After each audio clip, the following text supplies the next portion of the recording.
Science 2, chapter number 1st. Good evening to all of my dear students. Today we are going to learn about heredity and evolution. First of all, we'll learn about the introduction of evolution and heredity. Introduction.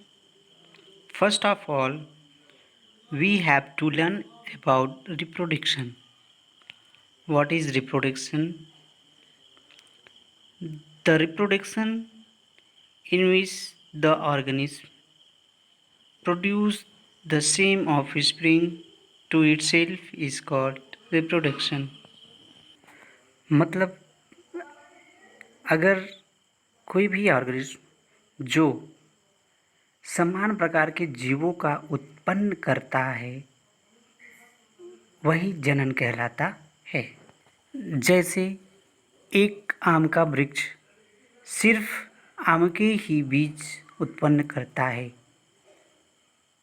तथा गाय हमेशा गाय के बच्चे को ही जन्म देता है। इसका अर्थ ये है जनन में समान प्रकार के जीव ही उत्पन्न होते हैं। एक ही प्रजाति के जीव अत्यधिक समानता प्रदर्शित करते हैं। कुछ समानताएं अत्यधिक विशिष्ट होती हैं तथा कुछ जो है अलग हो जाते हैं पेरेंट से। उदाहरण के लिए जैसे आपने लोगों को यह कहते हुए सुना होगा कि एक बच्चे का नाक अपने पिता से मिलता है, या यूँ कहें कि बच्चे अपने माता पिता के कैरेक्टर को तथा उनके जैसे स्वरूप को प्राप्त करते हैं। यही रिप्रोडक्शन कहलाता है। आइए अब आगे पढ़ते हैं हेरिडिटी। हेरिडिटी का मतलब होता है आनुवांशिकता। आप लोग अच्छी तरीके से जानते होंगे या जो नहीं जानते हैं वो अब जान जाएंगे कि आनुवंशिकता का मतलब क्या होता है। आइए जानते हैं हेरिडिटी क्या होता है। जैसे आपने अभी जाना कि एक प्रकार का ऑर्गेनिज्म अपने सेम प्रकार के बच्चों को पैदा करता है तो रिप्रोडक्शन कहलाता है। उसी से मिलता जुलता कुछ ऐसे गुण जो बच्चे के पैदा होने के बाद कई प्रकार के समानता तथा कई प्रकार की विभिन्नता प्रदर्शित करता है उनके माता या पिता से। तो यही जो मिलता जुलता कैरेक्टर होता है यही आनुवंशिकता कहलाता है। Heredity, the character which can seen into the offspring. This character which show the similarity with their parents. This process is called the heredity. Means वह गुण जो किसी भी ऑफस्प्रिंग का कैरेक्टर उनके पेरेंट्स से मिलता जुलता हो यही आनुवंशिकता कहलाता है। ये जो प्रोसेस होता है यही प्रोसेस आनुवंशिकता कहलाता है तथा इनके लक्षणों को जो लक्षण दिखाई देते हैं पिता और पुत्र के दोनों में एक समान, इन्हीं लक्षणों के संचरण की प्रक्रिया को वंशागति कहते हैं।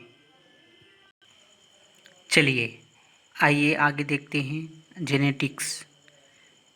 अभी मैं संक्षेप में नहीं बता रहा हूँ, आगे आपको मैं डिटेल बताऊंगा इन सब के बारे में अगले वीडियो में। चलिए देखते हैं जेनेटिक्स।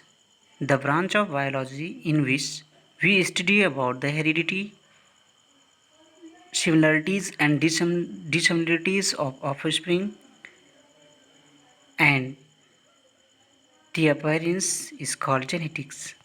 मतलब हम कह सकते हैं कि जीव विज्ञान की वह शाखा जिसमें आनुवंशिकता और विभिन्नताओं का अध्ययन किया जाता है आनुवंशिकी कहा जाता है, जेनेटिक्स कहा जाता है।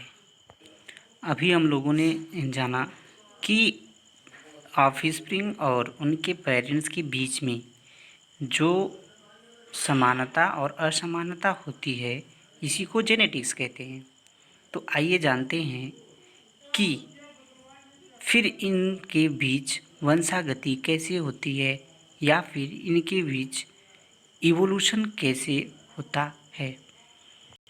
तो सबसे पहले हमको ये जानना ज़रूरी है कि संचयन मतलब लगातार धीरे धीरे परिवर्तन होना, ऐसे विभिन्नताएं जो हमारे ऑफस्प्रिंग में लगातार होती रहती हैं, वह विभिन्नता धीरे धीरे धीरे धीरे करके हमारे ऑफस्प्रिंग्स में चलती जाती है।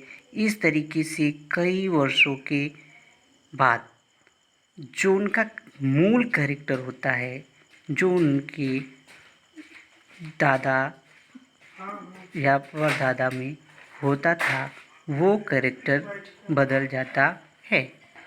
तो हम ये जान सकते हैं कि लाखों वर्षों तक विभिन्नताओं के संचयन के कारण ऐसे जीव बन सकते हैं जो अपने मूल जनक से पूर्णतः भिन्न हो सकते हैं। और अगर ऐसा होता है तो वह अपने अंतः प्रजनन नहीं होता है। यदि ऐसा होता है तो उनके बीच अंतः प्रजनन नहीं होता है तथा वह एक नई प्रजाति बन जाती है।